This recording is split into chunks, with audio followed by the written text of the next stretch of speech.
Hi guys and welcome back to the channel Deepak Yadav Education. Welcome to the daily current affairs of 12th of May 2022. तो guys आज है तारीख 12 मई 2022 और है Thursday. आज की तारीख से जितने भी मोस्ट इंपॉर्टेंट करंट अफेयर्स बनेंगे उन सभी करंट अफेयर्स को हम लोग डिटेल में डिस्कस करेंगे। तो चलो शुभारंभ करते हैं। बट उससे पहले गाइज अगर आप लोग को इस टॉप न्यूज़ एनालिसिस यानी टीएनए का पीडीएफ चाहिए तो क्या करना है, नीचे डिस्क्रिप्शन बॉक्स में आप सभी लोगों को पीडीएफ लिंक के नाम से एक लिंक मिल जाएगा। जैसे आप लोग उस पर क्लिक करोगे ये टेलीग्राम चैनल ओपन हो जाएगा। यहाँ से आप लोग डेली बेसिस पर इस टीएनए के पीडीएफ को डाउनलोड कर सकते हो। अदरवाइज अगर आप लोग को इस तरीके से ये चैनल नहीं मिलता है तो एक और बहुत सिंपल सा तरीका है, डायरेक्टली टेलीग्राम पर जाना, देन उसके बाद सर्च बॉक्स में टाइप करना दीपक यादव एजुकेशन। जैसे आप टाइप करोगे आपके सामने इस प्रकार से ये तीनों चैनल्स ओपन होते हुए नजर आएंगे। एक के आगे आंसर राइटिंग लिखा है, एक के आगे यूपीएससी लिखा है और एक के आगे कुछ नहीं लिखा है, लेकिन यहाँ पर आपको 19,000 प्लस सब्सक्राइबर्स मिल जाएंगे। तो इन चैनल्स को आप लोग ज्वाइन कर सकते हो क्योंकि यहाँ पर आपको डेली बेसिस पर टीएनए का पीडीएफ, हमारे द हिंदू का पीडीएफ और साथ ही साथ डेली बेसिस पर आंसर राइटिंग वगैरह भी करवाई जाती है। एट द लास्ट अगर आप लोग मुझसे कनेक्ट होना चाहते हो तो नीचे डिस्क्रिप्शन बॉक्स में मेरे इंस्टाग्राम आईडी का लिंक मिल जाएगा, वहाँ पर कनेक्ट होकर आप मुझसे अपनी सारी क्वेरीज को पूछ सकते हो। नाउ स्टार्ट करेंगे डिस्कशन को। यह है हमारा एक सबसे इम्पॉर्टेंट आर्टिकल। इस आर्टिकल को आप लोग जीएस पेपर 3 इकोनॉमी से रिलेट कर पाओगे। इनफैक्ट इकोनॉमी का एक टॉपिक आज हम लोग बिल्कुल पूरी तरह से खत्म कर देंगे, उसका नाम है डेप्रिसिएशन। तो डेप्रिसिएशन चर्चा में है। इनफैक्ट यहाँ पर इंडियन रुपी के अंदर डेप्रिसिएशन देखने को मिला है। मतलब इंडियन रुपी जो है वो अमेरिकन डॉलर के मुकाबले में कम होती हुई नजर आई है। इसी को हम लोग डेप्रिसिएशन बोलते हैं। लेकिन ये टॉपिक यहाँ पर खत्म नहीं होता है। इस टॉपिक को लेकर बहुत सारी इन्फॉर्मेशन है, प्रॉपर डेफिनेशन है, साथ ही साथ डेप्रिसिएशन का इम्पैक्ट भारत की अर्थव्यवस्था के ऊपर, इंडियन इकोनॉमी के ऊपर क्या पड़ता है। इसके दो प्रकार के इम्पैक्ट पड़ते हैं, एक पॉजिटिव इम्पैक्ट होता है, एक नेगेटिव इम्पैक्ट होता है। दोनों को हम लोग डिस्कस करेंगे। तो मतलब ओवरऑल कहीं से भी आप लोग यहाँ पर ये टॉपिक पढ़ोगे, जैसे कि आप कोई भी बुक ले लेते हो यूपीएससी के लिए जो भी पढ़ रहे हो, वहाँ पे डेप्रिसिएशन का जब आप टॉपिक उठाते हो इकोनॉमी की बुक से तो वो सारी इन्फॉर्मेशन आपको मिलेगी जो कि इस वाले आर्टिकल में मैं आपके साथ डिस्कस करने वाला हूँ। तो सबसे पहले हम लोग एक बेसिक सा मुद्दा देखेंगे कि हाँ बिल्कुल यहाँ पर मुद्दा क्या हुआ है। हुआ यह है कि अभी तक का सबसे निचला हिस्सा हम लोगों ने देखा है इंडियन करेंसी का, या फिर आप कह सकते हो कि अभी तक का एक ऐसा स्तर आ चुका है जहाँ पे इंडियन करेंसी बहुत ज़्यादा गिर चुकी है, बहुत ज़्यादा डाउन हो चुकी है अमेरिकन डॉलर के मुकाबले में। तो अमेरिकन डॉलर के मुकाबले में जो इंडियन करेंसी है वो अभी तक सबसे निचले स्तर पर है। और कितने तक पहुँच चुकी है ये 77.44। इसका मतलब क्या है? इसका मतलब यह है $1 इज इक्वल्स टू 77.44 रुपया पहुँच चुका है। मतलब $1 खरीदने के लिए आपको 77.44 पैसा खर्चना पड़ेगा। तो इतना रुपया आपको खर्चना पड़ेगा, उसके बाद में $1 मिलेगा। उससे पहले अभी कुछ दिन पहले $1 इज इक्वल्स टू 73, 72 इस प्रकार से ये चलता था। लेकिन एकदम से हमने देखा मंडे में ये काफ़ी तेज़ी से गिरावट देखने को मिली है। इनफैक्ट यहाँ पे अब क्या होगा, ऑब्वियसली बात है हम लोग को थोड़ा सा ज़्यादा पैसा देना पड़ रहा है $1 को खरीदने के लिए। तो यहाँ पर इसी को हम लोग डेप्रिसिएशन बोलते हैं। तो ये एक बहुत बड़ी गिरावट देखने को मिली, अभी तक की सबसे बड़ी गिरावट यहाँ पर ये मेंशन की गई है। ठीक है, करंट टाइम पर मुझे नहीं पता क्या रेट चल रहा है। ठीक है, जब मैं इस वीडियो को रिकॉर्ड कर रहा हूँ तो यहाँ पर ये मंडे की रिकॉर्डिंग्स हैं, उसके हिसाब से आर्टिकल चर्चा में आया था। तो आप लोग यहाँ पर देख पाओगे द हिंदू ने इस आर्टिकल को कवर किया है, rupee hits new long owing to dollar outflow growth concerns. तो यहाँ पे एक एक करके हम लोग सारी बातों को जानेंगे। देख पाओगे इस आर्टिकल के अंदर मेंशन किया गया 77.44 तक ये जो अमाउंट है रुपये का वो पहुँच चुका है, या फिर आप कह सकते हो 78 के आसपास यहाँ पे पहुँच चुका है। तो $1 इज इक्वल्स टू 78 रुपीज़ यहाँ पर पहुँच चुका है। अब एक एक करके डिस्कस करते हैं आखिरकार ऐसा क्या हुआ है, प्लस उसके साथ साथ हम यहाँ पर ये भी डिस्कस करेंगे इसका इम्पैक्ट इंडियन इकोनॉमी के ऊपर क्या पड़ेगा। देखो अभी जो मैंने आपको समझाया इसी को हम लोग बोलते हैं डेप्रिसिएशन। अब अगर लिखना है हम लोग को तो वो कैसे लिख सकते हैं? देखो एक सिंपल सी डेफिनेशन है। देखो ये बहुत इंपॉर्टेंट पॉइंट है, इस वजह से पहले मैं डेफिनेशन को रीड करता हूँ, फिर उसके बाद यहाँ पे आपको एक्सप्लेन करूँगा ताकि बहुत अच्छे से दिमाग में फिट हो जाए, क्योंकि ये ऑल टाइम याद रखने वाला टॉपिक है और लगातार चर्चा में आता रहता है। तो currency depreciation is a fall in the value of a currency in a floating exchange rate system, या फिर rupee depreciation means that a rupee has become less value with respect to the dollar. Simple सा मतलब यहां पर यह है कि depreciation या फिर करेंसी डेप्रिसिएशन का मतलब यह है कि डॉलर के कंपैरिजन में, क्योंकि अभी तक की सबसे स्ट्रॉन्ग करेंसी डॉलर है, तो डॉलर के कंपैरिजन में अगर हम लोग देखें तो जो दूसरी करेंसी है वो कहां पर स्टैंड करती है, तो इंडियन करेंसी डॉलर के कंपैरिजन में कहां पर है। ठीक है, अगर ये डॉलर के कंपैरिजन में इंडियन करेंसी की वैल्यू लगातार गिरती रहेगी, मतलब यह है कि $1 को खरीदने के लिए अगर हमें बहुत ज़्यादा पैसा खर्च करना पड़ रहा है, जैसे कि अभी तक क्या हो रहा था, एक एग्जाम्पल के थ्रू मैं आपको समझाता हूँ। मान लो अगर एक US डॉलर है, इसके लिए हमें 70 रुपये खर्च करने पड़े। हम अगर 70 रुपये देंगे तो हमें $1 मिल जाएगा। एक कंडीशन ये है। दूसरी कंडीशन ये है कि भाई हम लोगों को $1 खरीदना है और इसके लिए हमें यहाँ पर 77 रुपये देने हैं। तो बताओ कौन सी कंडीशन बेहतर देखने को मिलेगी। यहाँ पर आपको ये वाली कंडीशन जो है ये एक तरीके से वर्स्ट कंडीशन है। यहाँ पर जो करेंसी है वो बहुत ज़्यादा डाउन पहुँच चुकी है। आपको यहाँ पे ज़्यादा पैसा देना है एक ही डॉलर को परचेज करने के लिए, यहाँ पर कम पैसा देना है वही सेम डॉलर परचेज करने के लिए। तो यही सिचुएशन देखने को मिलती है यहाँ पर। इसी को हम लोग डेप्रीसिएशन बोलते हैं, जब इंडियन करेंसी की जो वैल्यू है वो डॉलर के मुकाबले लगातार गिरती हुई नजर आती है। यहाँ पे आप देख पाओगे डॉलर के मुकाबले 77 तक पहुँच चुकी है। इसी को हम लोग बोलते हैं डेप्रीसिएशन। मतलब क्या है कि आपको थोड़ा सा ज़्यादा पैसा खर्च करना होगा वही सिमिलर $1 खरीदने के लिए। इसी को हम लोग बोलते हैं डेप्रीसिएशन। आई होप आप लोग के दिमाग में ये डेफिनेशन पूरी तरह से छप गई होगी। आगे बात करते हैं। अब इसी डेप्रीसिएशन का जो इम्पैक्ट है वो दो प्रकार से पड़ता है हमारी भारतीय अर्थव्यवस्था के ऊपर में। वो एक होता है पॉजिटिव इम्पैक्ट और एक होता है नेगेटिव इम्पैक्ट। तो सबसे पहले हम डिस्कस करेंगे पॉजिटिव इम्पैक्ट के बारे में। देखो यहाँ पर हम दोबारा एग्जाम्पल लेंगे। अगर मान लो इंडियन रुपी कमज़ोर हुआ डॉलर के मुकाबले में, तो भारत का जो एक्सपोर्ट है वो उसको बूस्ट मिलेगा, एक्सपोर्ट जो है बढ़ेगा। आप कहोगे तो अच्छी बात है, लेकिन नहीं। देखो ये भी यहाँ पर हमें लॉस होगा। वो कैसे, मैं आपको समझाता हूँ।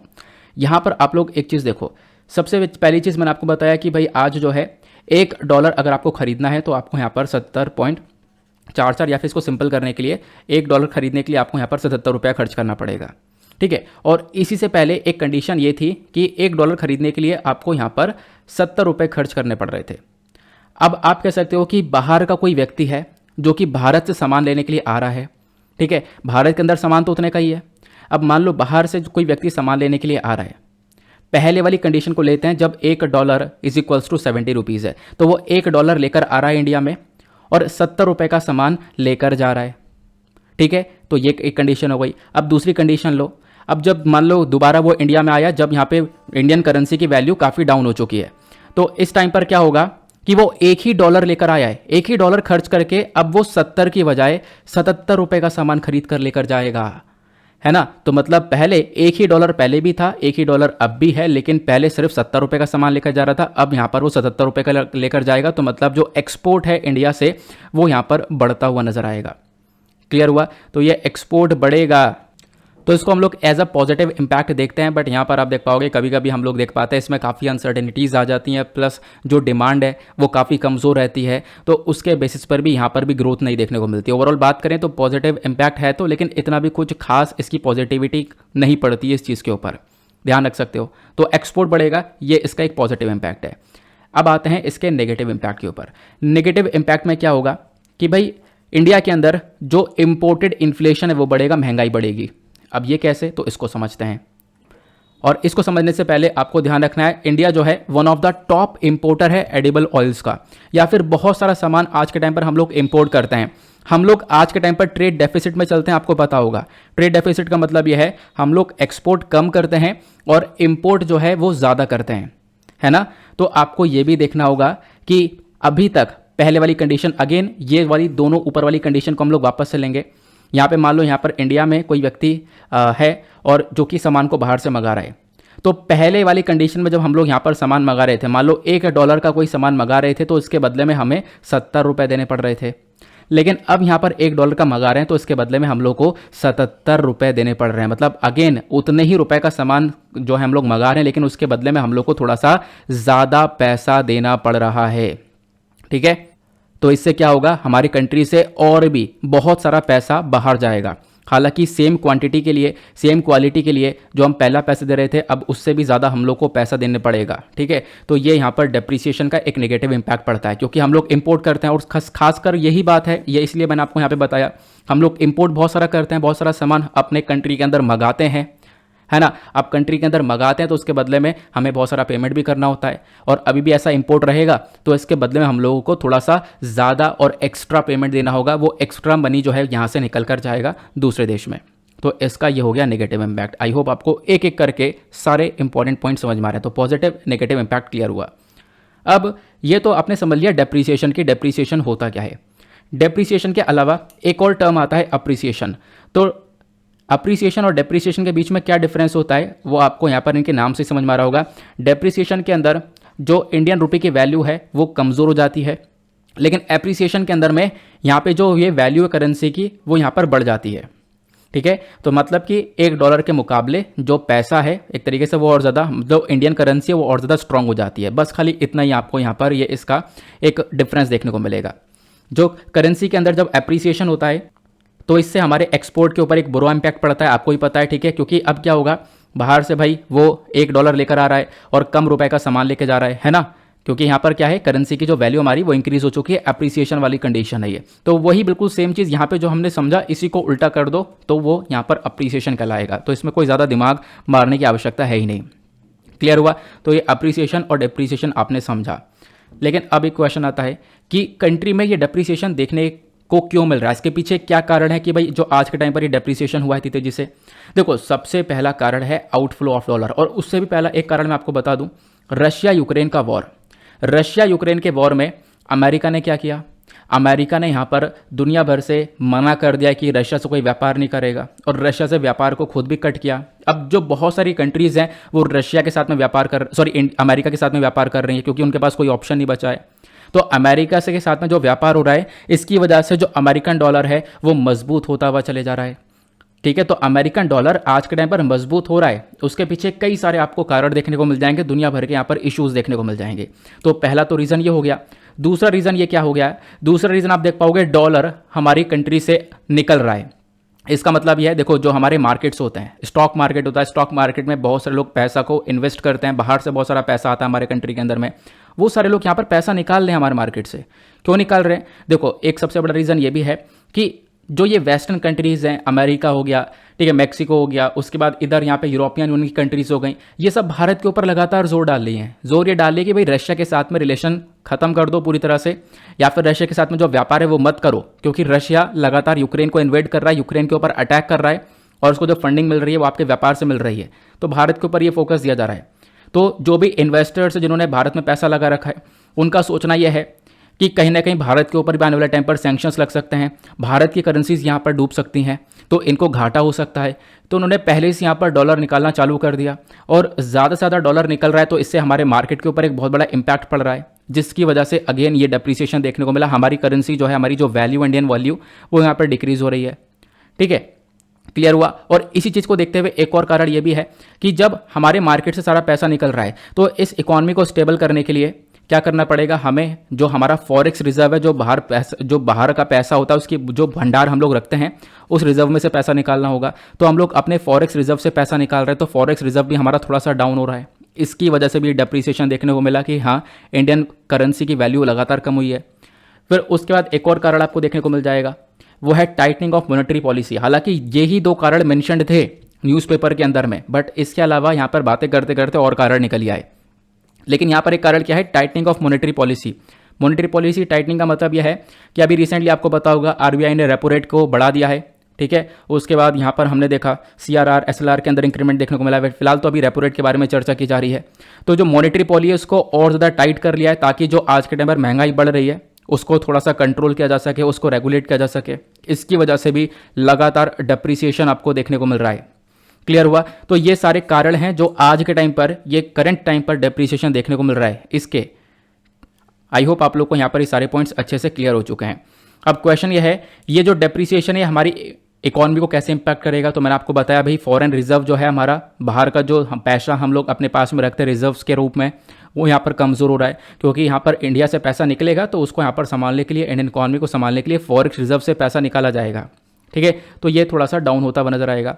फिर उसके बाद यहाँ पर इंडिया के अंदर महंगाई बढ़ती हुई नजर आएगी, ये एक सबसे बड़ा इंपैक्ट देखने को मिलेगा। ठीक है, इन्फ्लेशन आपको बढ़ता हुआ नजर आएगा। अब इन्फ्लेशन भी आपको 3 प्रकार के देखने को मिल जाएंगे, demand pull inflation, cost push inflation और बिल्ट इन इन्फ्लेशन। अब इसमें आप देख पाओगे, एक होता है डिमांड पुल इन्फ्लेशन, जब यहाँ पर किसी प्रोडक्ट की डिमांड जो है वो काफ़ी बढ़ जाती है और प्रोडक्शन कम हो रही है। ठीक है, मान लो कोई प्रोडक्ट है, डिमांड बहुत ज़्यादा हो गई, बहुत ज़्यादा डिमांड है भाई, हमें चाहिए, लेकिन उसकी सप्लाई हो नहीं पा रही है, तो उसके दाम बढ़ जाते हैं। दूसरी कंडीशन आती है कॉस्ट पुश इन्फ्लेशन, मतलब यहाँ पर यह है कि जब प्रोडक्शन कर रहे हैं हम लोग, जो प्रोडक्शन के अंदर पैसा लग रहा था, पहले 5 रुपये लग रहा था, अब 10 रुपये लग रहा है। ठीक है, तो क्या होगा, मार्केट में वो जो पैसा है वो और ज़्यादा मार्केट में जो प्रोडक्ट है वो और ज़्यादा महंगा उतरेगा, तो इसको हम लोग कॉस्ट पुश इन्फ्लेशन बोलते हैं। फिर एक क्या आता है, बिल्ट इन इन्फ्लेशन। जैसे जैसे महंगाई बढ़ रही होती है तो यहाँ पर जो हमारे वर्कर्स होते हैं वो यहाँ पर बोलते हैं भाई हमारी मजदूरी भी बढ़ाओ, ठीक है, महंगाई में कैसे गुजारा चलेगा, तो वेजेस भी यहाँ पर बढ़ जाती हैं, तो यहाँ पर ये बिल्ट इन इन्फ्लेशन कहलाता है। क्लियर हुआ? तो इस प्रकार से आपको यहाँ पे इन्फ्लेशन काम करता हुआ नजर आता है, ये भी आपको एक डेटा मिल चुका। आगे चलते हैं। आगे बढ़ने से पहले अगर आप लोगों ने आज कुछ नया सीखा है, इस पूरे टॉपिक के बारे में अच्छे से चीज़ें जानी है, तो फटाफट जो वीडियो के ऊपर लाइक का बटन है उसको दबा दो, और जो हमारा टारगेट है 2K प्लस लाइक्स का, फटाफट उसको पूरा करवा दो। चलो जी, नेक्स्ट आर्टिकल पर आते हैं। बहुत इंपॉर्टेंट आर्टिकल होने वाला एग्जामिनेशन के पॉइंट ऑफ व्यू से, खासकर जीएस पेपर 2 पॉलिटी से आप लोग इसको रिलेट कर पाओगे। यहाँ पे हम लोग बात करने वाले हैं एमपी-लेड स्कीम के बारे में। बहुत सरल से शब्दों में इस स्कीम के बारे में आप लोगों को समझा दूंगा, थोड़ा सा टाइम लगेगा और इस स्कीम के बारे में सारी इन्फॉर्मेशन हम लोग को मिल जाएगी। इसको लेकर यूपीएससी पहले क्वेश्चन पूछ चुका है, बहुत सारे एग्जामिनेशंस में ऑलरेडी क्वेश्चन पूछे जा चुके हैं, तो इसलिए इंपॉर्टेंट है। तो अभी पहली बात, ये चर्चा में किस लिए आया? चर्चा में इसलिए आया कि जो हमारी मिनिस्ट्री ऑफ फाइनेंस है, जिसको हम लोग वित्त मंत्रालय बोलते हैं हिंदी में, तो इन्होंने यहाँ पर इस स्कीम के जो रूल्स एंड रेगुलेशन है उसको थोड़ा सा बदल दिया है, उसके अंदर थोड़े से चेंजेस किए हैं। और चेंजेस करते हुए यहाँ पर ये बोला कि भाई देखो, जो भी पैसा आता है, मान लो जो भी पैसा यहाँ पर इस स्कीम के अंदर में दिया जाता है और उस पैसे के ऊपर जो भी ब्याज वगैरह मिलता है, वो पैसा पहले एमपी-लेड अकाउंट के अंदर जमा होता था और यहाँ पर डेवलपमेंटल प्रोजेक्ट्स के ऊपर खर्च किया जाता था। लेकिन अब ऐसा नहीं होगा, वो जो इंटरेस्ट और जो ब्याज है वो यहाँ पर सरकारी खाते में जाएगा, कंसोलिडेटेड फंड ऑफ इंडिया में। ये कंसोलिडेटेड फंड ऑफ इंडिया क्या होता है इसको समझेंगे, फिर एमपी-लेड को समझेंगे, तब आपको ये मुद्दा भी समझ में आ जाएगा। तो पहले हम लोग इस पूरे इशू को समझने के लिए एक बेसिक सा मुद्दा समझते हैं कि आखिरकार ये एमपी-लेड है क्या।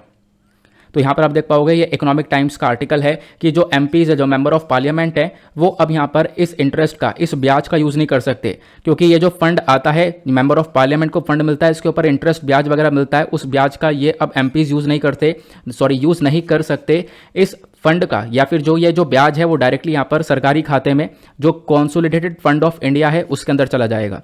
तो ये तो हुई हमारी खबर। अब खबर के पीछे बहुत सारी इंपॉर्टेंट बातें हैं जो कि एग्जाम में डायरेक्टली पूछी जाएंगी, उसको कवर करेंगे।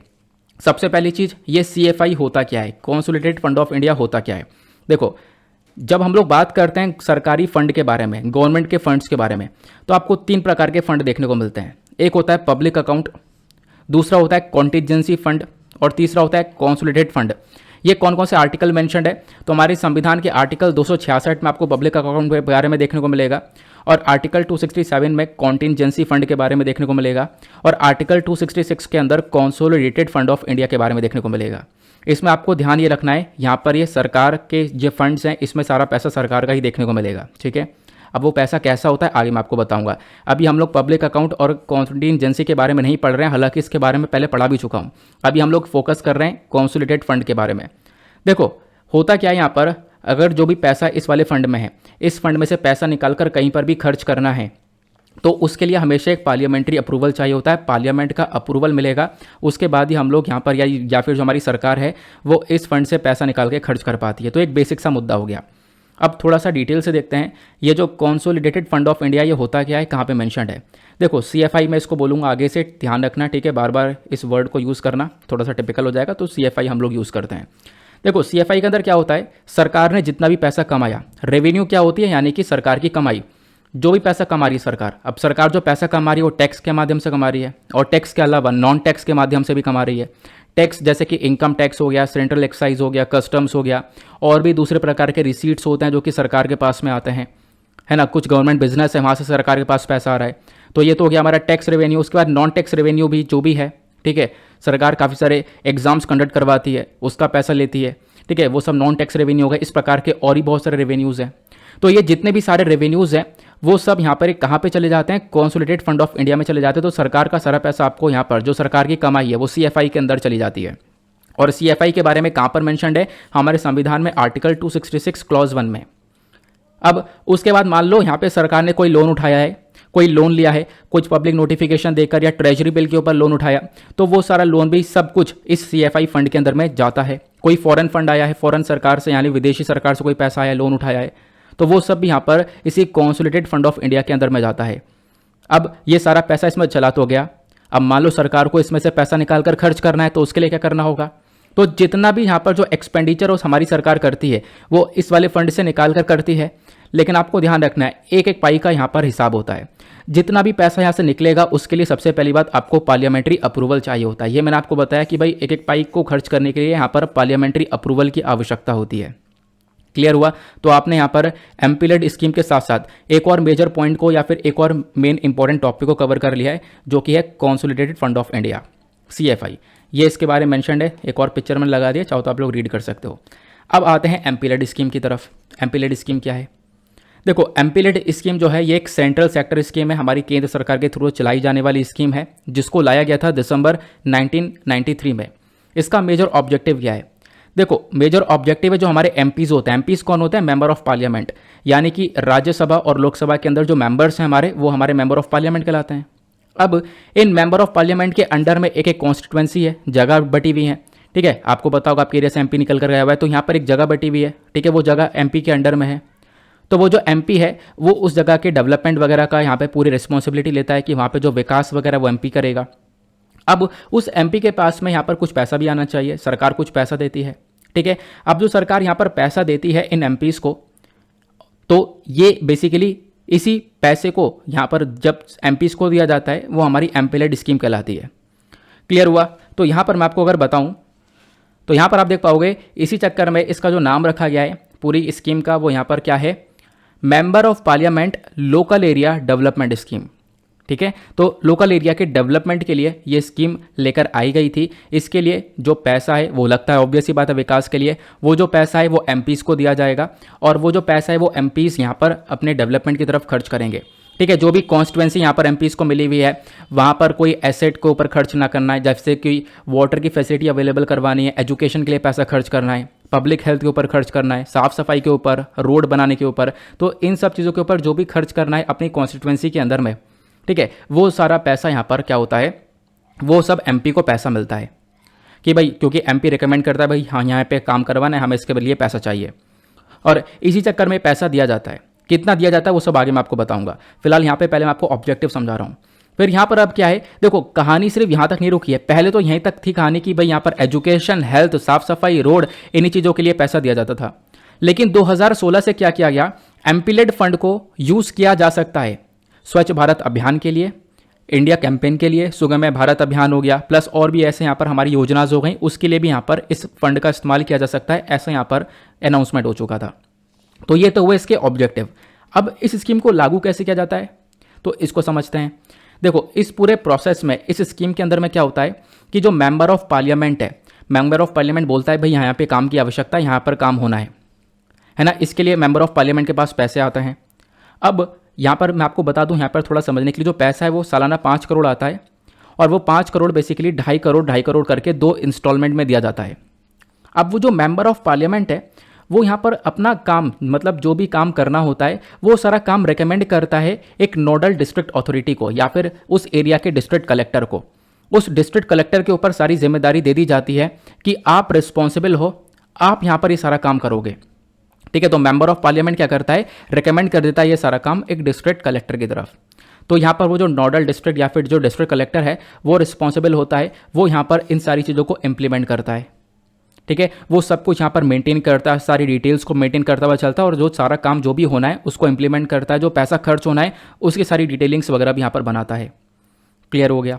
आगे बात करते हैं। अब इसकी फंक्शनिंग के बारे में चर्चा करें तो हर साल हर एक एमपी को 5 करोड़ रुपया दिया जाता है 2 इंस्टॉलमेंट में, 2.5 करोड़ करके 5 करोड़ रुपये दे दिया जाता है उन्होंने। अब वो जो पैसा है वो यहाँ पर एमपीज इस डेवलपमेंटल एक्टिविटीज़ के ऊपर लगा देते हैं। अब यहाँ पे जो एमपीज़ है वो लोकसभा के एमपीज़ हैं।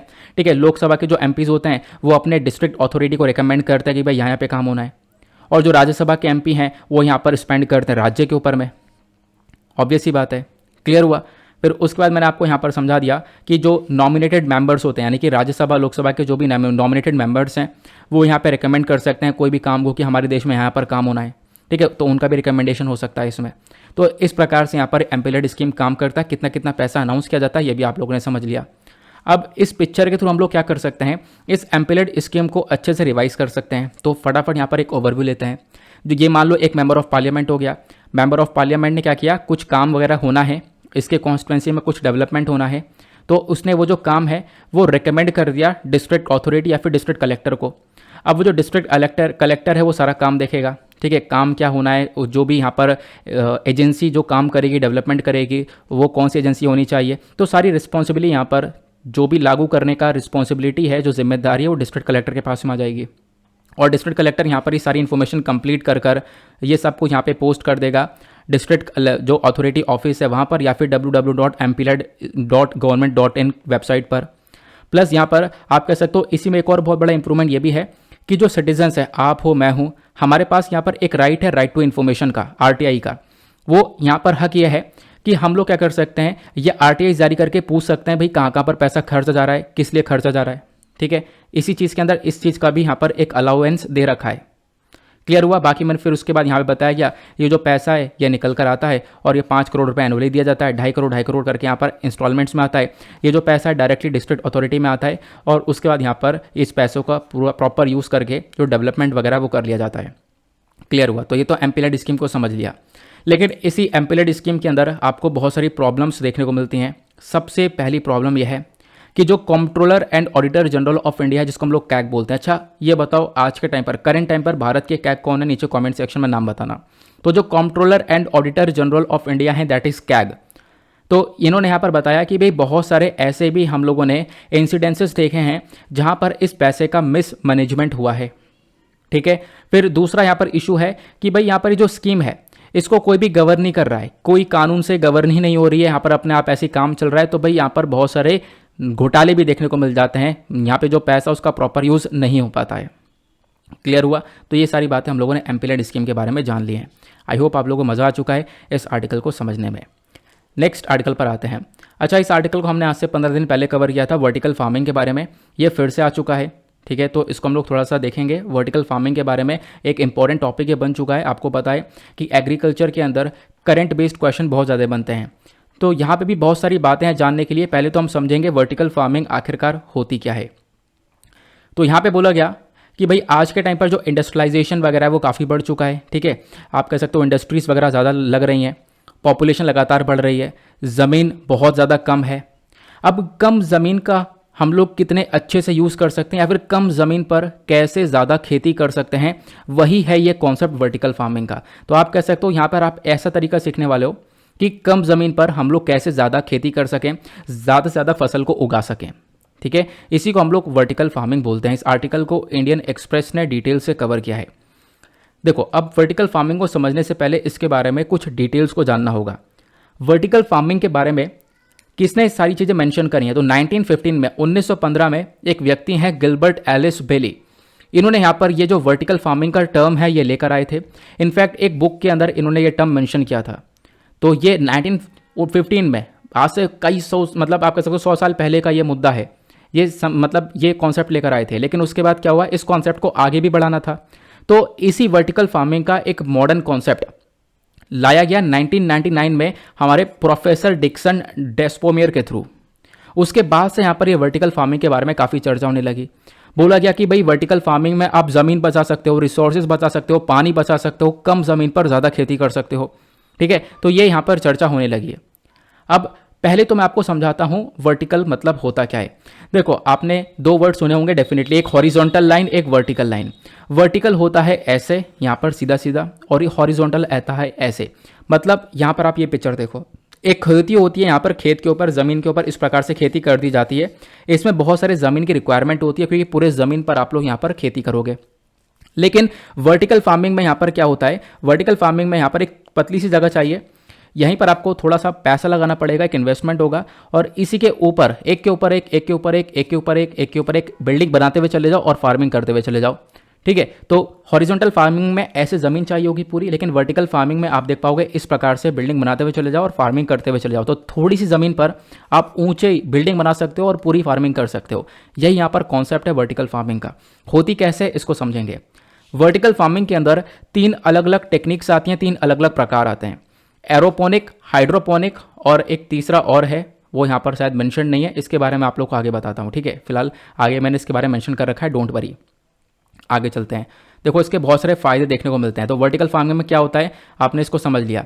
वर्टिकल फार्मिंग का मतलब यह है कि आप भैया घर के अंदर भी ये जो फसल वगैरह है वो उगा सकते हो। इसके बहुत सारे बेनिफिट हैं। इस प्रकार से आप लोगों को यहाँ पर ऐसे एक पतली सी ज़मीन होगी, उसकी रिक्वायरमेंट पड़ती है, ठीक है। वहीं पर आप लोग यहाँ पर इस प्रकार से ये अपनी प्लांटिंग वगैरह कर सकते हो। और ख़ास बात यह है कि आप लोग इसको इंडोर वे में कर सकते हो, घर के अंदर कर सकते हो, ज़्यादा यहाँ पर रिक्वायरमेंट है ही नहीं। और जब इंडोर वे में करोगे तो उसका एक फ़ायदा ये भी है, जो आज के टाइम पर एक्सट्रीम वेदर है, लगातार काफ़ी गर्मी पड़ जाती है जिसकी वजह से फसलें डैमेज हो जाती हैं, वैसा कुछ नहीं देखने को मिलेगा।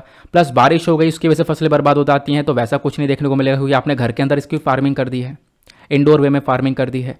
तो ये सारे इसके बेनिफिट्स देखने को मिलते हैं। अब जैसा मैंने आपको बताया, ये जो वर्टिकल फार्मिंग है ये 3 प्रकार की देखने को मिलती है, हाइड्रोपोनिक्स, एरोपोनिक्स और एक्वापोनिक्स। ये तीनों क्या है एक एक करके समझेंगे। देखो, हाइड्रोपोनिक के अंदर क्या होता है, जो पानी है उसकी रिक्वायरमेंट बहुत ज़्यादा कम होती है।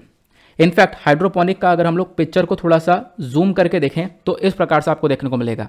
हाइड्रोपोनिक एक मेथड है जहाँ पर हम लोग क्या करते हैं, जो प्लांट है उसको लगा देते हैं एक ट्रे में, और उसकी जो जड़ें हैं वो खुले में हम लोगों ने लटका दी है। या फिर आप कह सकते हो ये लटकाते नहीं है, सॉरी, जो जड़ें हैं इसकी वो हम एक सोल्यूशन के अंदर डुबो देते हैं। एक सोल्यूशन, एक पानी बनाया जाता है, उस सोल्यूशन के अंदर में बहुत सारी एक्स्ट्रा चीज़ें एडेड होती हैं, ठीक है। तो यहाँ पर आप देख पा रहे होंगे ये जो प्लांट हो गया, एक सेकंड, एक पिक्चर और लगाया था मैंने, हाँ ये प्लांट हुआ है ना, इस पिक्चर में आप देख पा रहे होंगे। और इस प्लांट की जो जड़ है वो एक सोल्यूशन के अंदर, एक न्यूट्रिएंट सोल्यूशन, इसके अंदर काफ़ी सारे न्यूट्रिएंट्स ऐड कर रखे हैं, इसमें यहाँ पर इसकी जड़ें डुबा दी गई। अब जड़ें डूबी पड़ी हैं और इसके चक्कर में यहाँ पर जो प्लांट है वो ग्रो होता हुआ नजर आ रहा है। इसको हम लोग हाइड्रोपोनिक बोलते हैं। यहाँ पर पानी की जो रिक्वायरमेंट है वो बहुत ज़्यादा कम होती है। तो पहला कॉन्सेप्ट और पहला प्रकार आपने समझ लिया। फिर दूसरा प्रकार होता है एरोपोनिक्स का।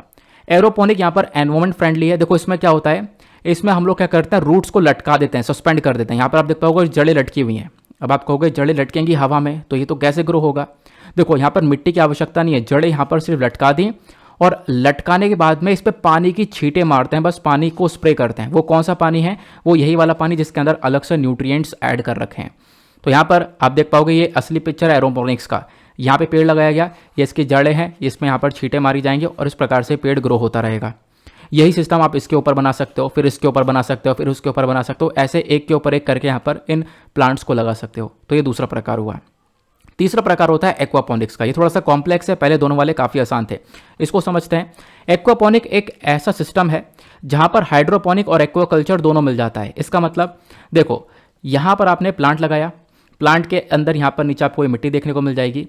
अब होता क्या है, इसमें हम लोग एक ऐसा पानी का इस्तेमाल करते हैं जिसमें यहाँ पर आप देख पाओगे मछली वगैरह पल रही हैं। ये एक यहाँ पर एक बकेट है, इसके अंदर पानी है, इसके अंदर मछलियाँ पल रही हैं। इसी ये जो मछलियाँ हैं इसी में यहाँ पर टॉयलेट वगैरह कर रही हैं। और बोला जाता है जहाँ पर टॉयलेट है वो यहाँ पर इन प्लांट्स के लिए खाद का काम करता है।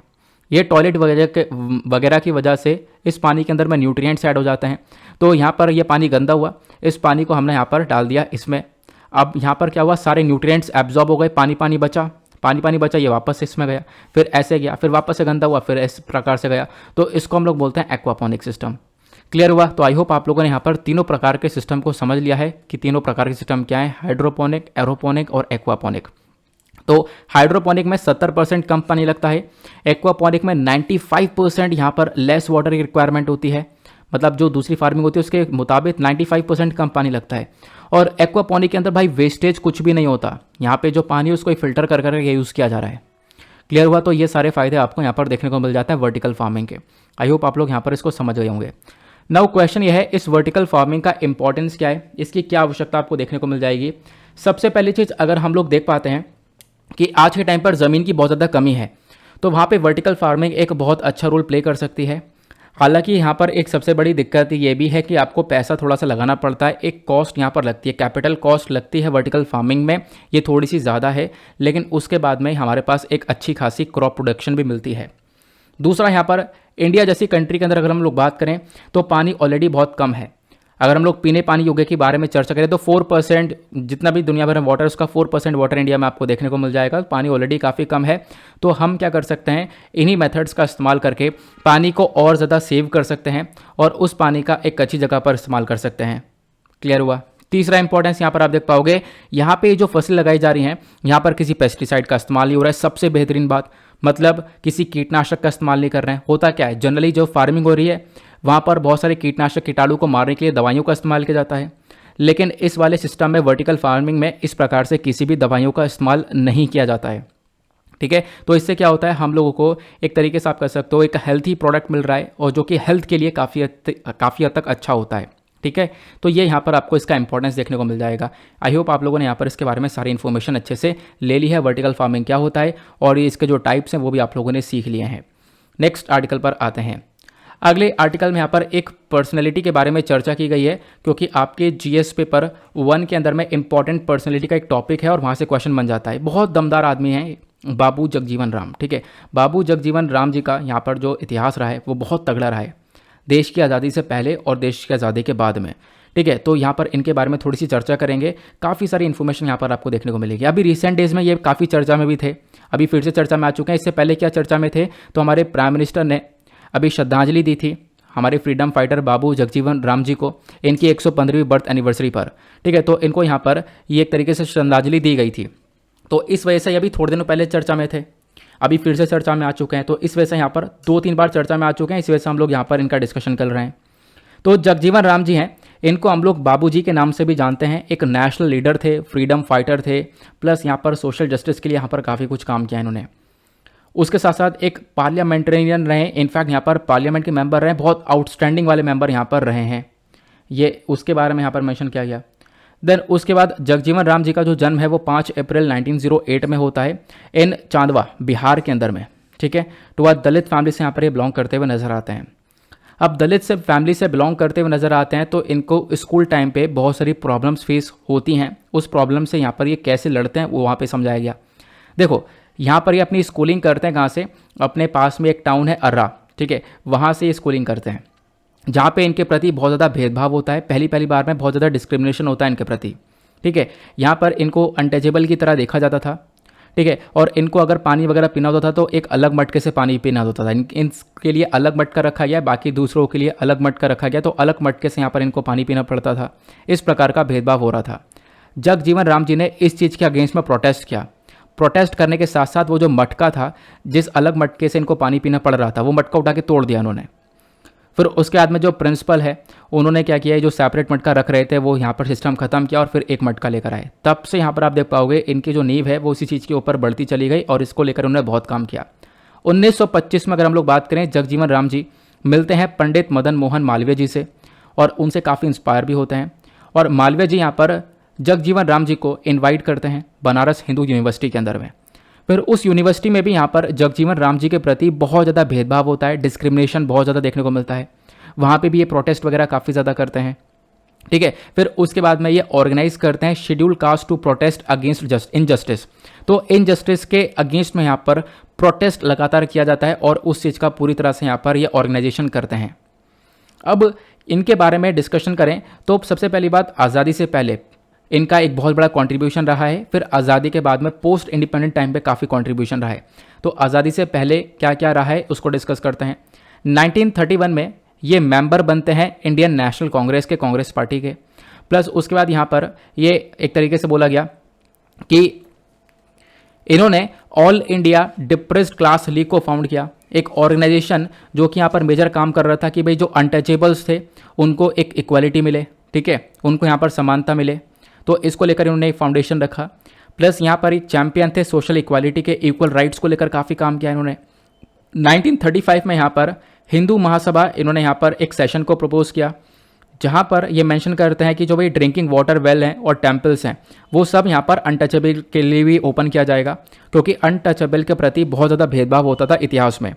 तो यहाँ पर वो जो भेदभाव हो रहा था, वो जो डिस्क्रिमिनेशन था, उसके खिलाफ में बुरी तरह से यहाँ पर लड़ाई करी है जगजीवन राम जी ने। तो आप देख पाओगे, हाँ, ये जो इन्फॉर्मेशन मेंशन्ड है इसके मुताबिक आप देख पा रहे होंगे कि हाँ किस प्रकार से उन्होंने लड़ाई करी है। फिर 1935 में बाबूजी अपीयर होते हैं हमोंद कमीशन के अंदर में रांची में, और पहली बार डिमांड करते हैं कि भाई दलित्स के पास भी वोटिंग राइट्स होने चाहिए। तो उस समय यहाँ पर इन्होंने दलित्स को बहुत अच्छी तरीके से एक तरीके से ऊपर लेकर आए थे।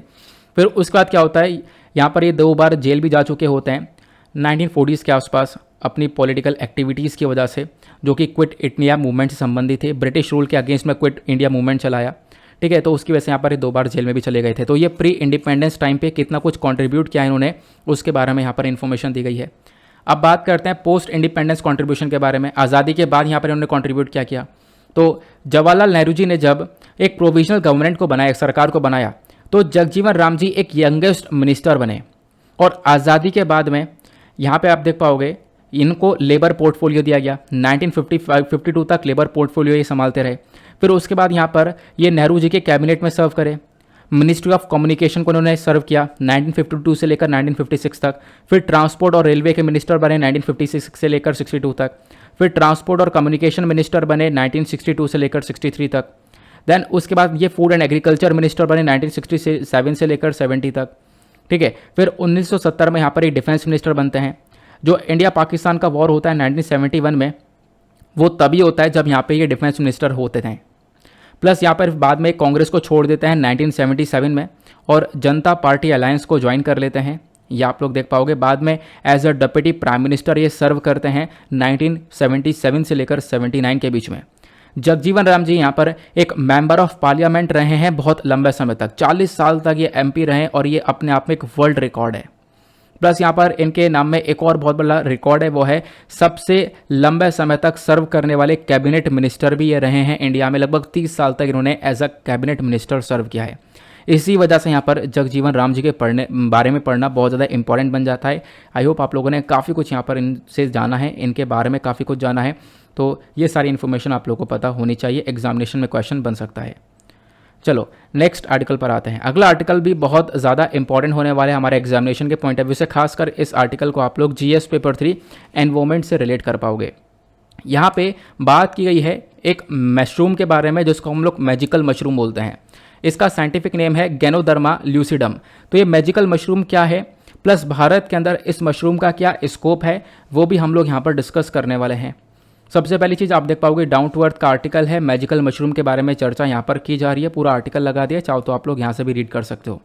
पहली चीज़ यहाँ पर इस मशरूम के अपने आप में बहुत सारे फायदे भी आपको देखने को मिलते हैं। ये एक मेडिसिनल मशरूम है, दवाइयों की तरह काम करने वाला मशरूम है। बहुत सारी बीमारियों को ठीक कर देता है, डायबिटीज़, कैंसर, या फिर शरीर में सूजन हुई या अल्सर हो गए, या कोई बैक्टीरियल इन्फेक्शन है, ठीक है, स्किन में कोई बैक्टीरिया का इन्फेक्शन है, तो उन सब चीज़ों को ठीक करने में ये मैजिकल मशरूम बहुत ज़्यादा कारीगर साबित हुआ है। इंडिया के अंदर बात करें तो यहाँ पर आप देख पाओगे जो फंगस है वो बहुत ज़्यादा फैलता हुआ नजर आता है। आज के टाइम पर भी बहुत सारा फंगस देखने को मिलता है, ठीक है।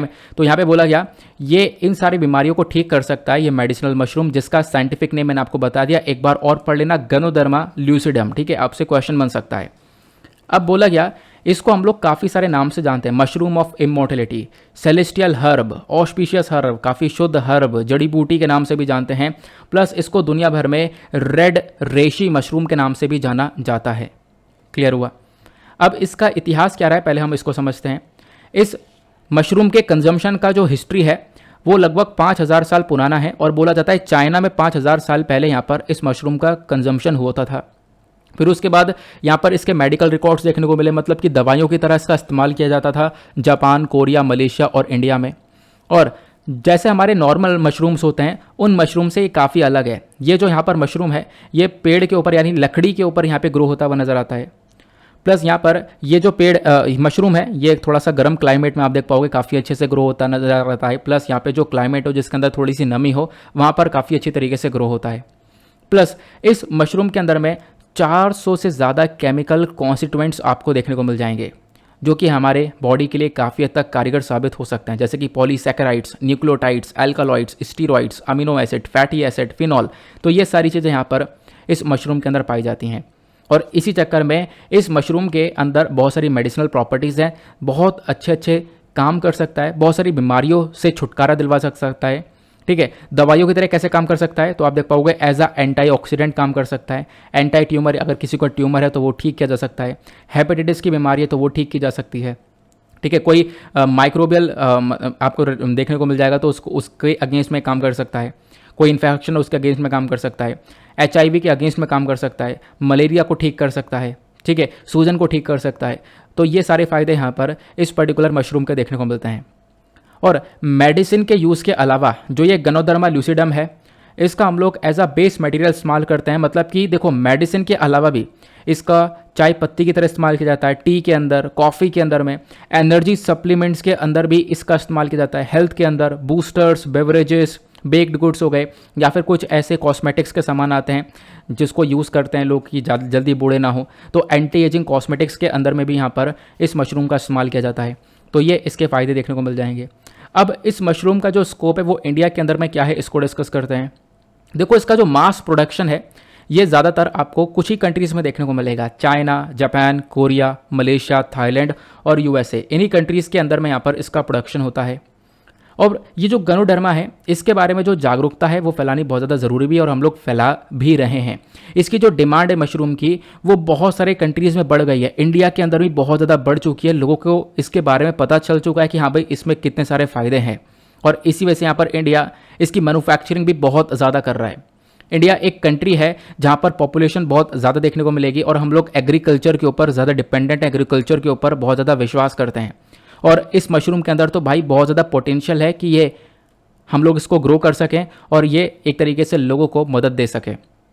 ठीक है, तो ये इसको देखने को मिल जाएगा।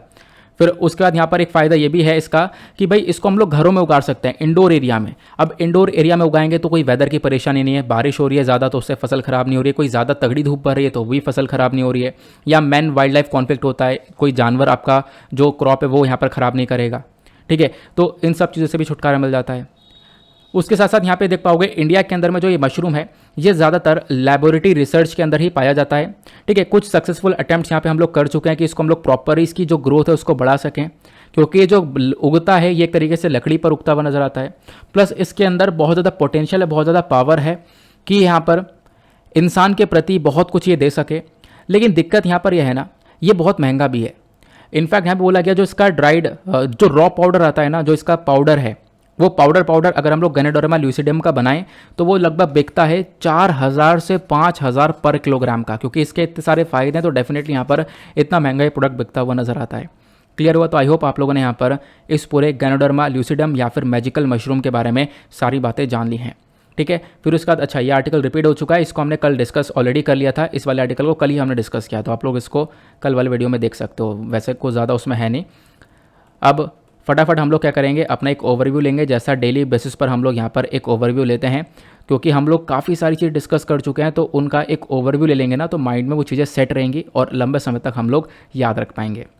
तो पहला आर्टिकल हमने डिस्कस किया कि भाई डेप्रिसिएशन, यानी कि जो इंडियन करेंसी है वो डॉलर के मुकाबले में काफ़ी कमज़ोर होती हुई नज़र आ रही है, वो एक डेप्रिसिएशन देखने को मिला है।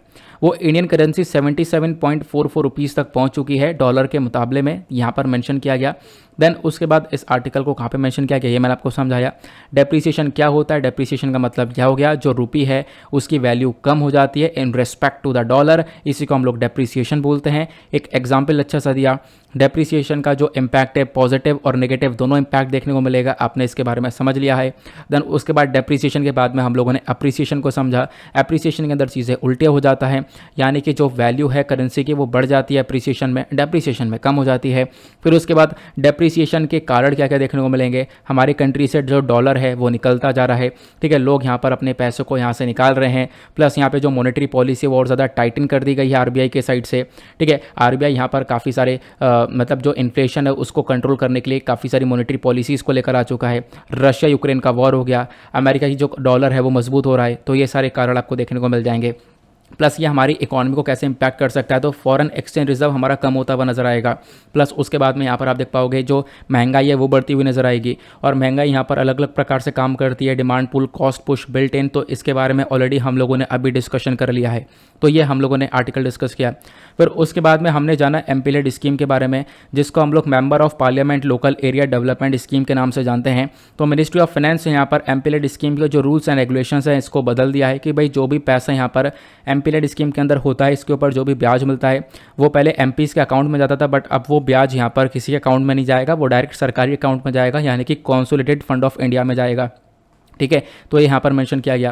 देन पहले मैंने आपको समझाया कि ये गवर्नमेंट फंड्स क्या होते हैं, तो गवर्नमेंट फंड 3 प्रकार के देखने को मिलते हैं। पब्लिक अकाउंट जो कि आर्टिकल 266 के अंदर है, कॉन्टिजेंसी फंड जो कि आर्टिकल 267 में है, फिर कॉन्सोलिडेटेड फंड आपको देखने को मिलता है, ये आपको आर्टिकल 266 में देखने को मिलेगा।